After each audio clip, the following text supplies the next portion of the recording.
দৈনিক সময়ের সাথে বর্তমান কথা। বাংলাদেশ খবর চ্যানেল।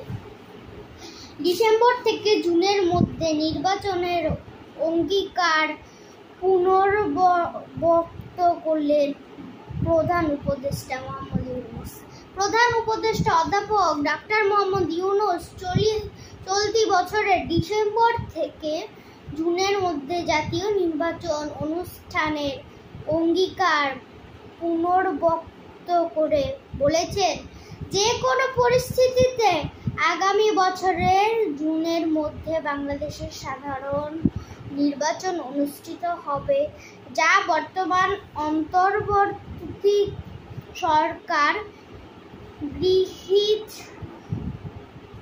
সংস্কার কার্যক্রম সামনে এগিয়ে নিতে সহায়ক হবে। গতকাল বুধবার জাপানের সাবেক প্রধানমন্ত্রী এবং জাপান বাংলাদেশ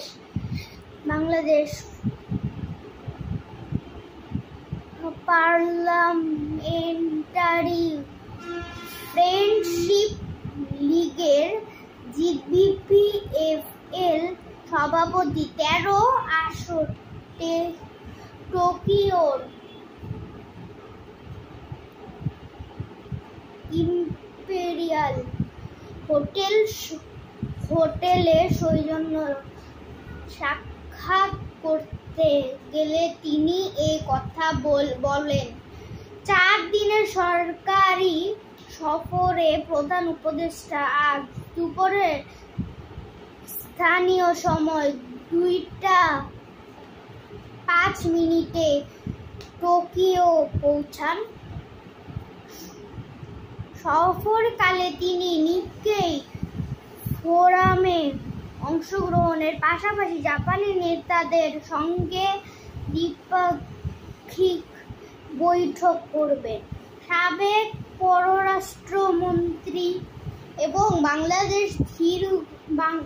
বাংলাদেশের দীর্ঘদিনের বন্ধু 13 আসর যিনি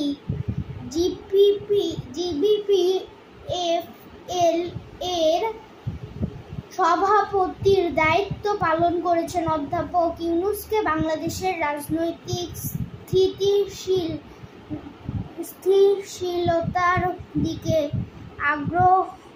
অগ্রসর করার জন্য ধন্যবাদ জানান এবং একটি মসৃণ গণতান্ত্রিক রূপান্তরের জন্য সাধারণ নির্বাচন অনুষ্ঠানের উপর গুরুত্বারোপ করেন। প্রধান উপদেষ্টা বলেন, অন্তর্বর্তী সরকার 3টি প্রধান বিষয়ে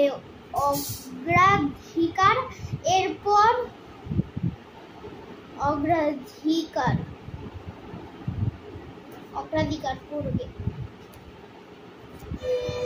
এখন একটা বিরতির পর আবার খবর শোনানো হবে বাংলাদেশ টিভি চ্যানেল। চলে আসলাম বিরতির পরে আবার বাংলাদেশ খবর চ্যানেলে। তারপরের খবরটি হলো, সাভার সদর ইউনিয়নের 3 নং ওয়ার্ডকে পৌরসভা অন্তর্ভুক্ত না করার দাবিতে মানববন্ধন। মোহাম্মদ নন বলেন, সাভার সদর ইউনিয়নের 3 নং ওয়ার্ডকে সাভার পৌরসভার সাথে অন্তর্ভুক্তির ষড়যন্ত্রের প্রতিবাদে মানববন্ধন করেন ওয়ার্ডবাসী। ইউনিয়ন পরিষদের অন্তর্ভুক্ত রেখে ভোটার তালিকা হালনাগাদ করার দাবিতে মানববন্ধন করেন সাভার সদর ইউনিয়নের 3 নং ওয়ার্ডবাসী। পৌরসভার অন্তর্ভুক্ত না করণ দাবিতে মানববন্ধন অনুষ্ঠিত হয় ঢাকা আরিচা মহাসড়কের পাশে শিমুলতলা এলাকায়।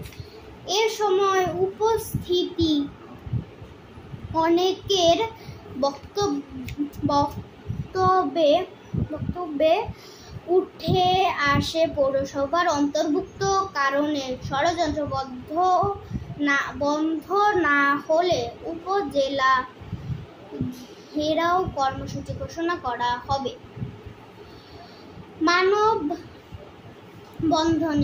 মানববন্ধনে উপস্থিত সকল শ্রেণীর পেশার মানুষের মধ্যে বক্তব্য রাখেন সাভার সদর ইউনিয়নের সাবেক চেয়ারম্যান গোলাম মোস্তফা এবং সকলের উদ্দেশ্যে বক্তব্য রাখেন সাভার সদর ইউনিয়ন পরিষদের ভারপ্রাপ্ত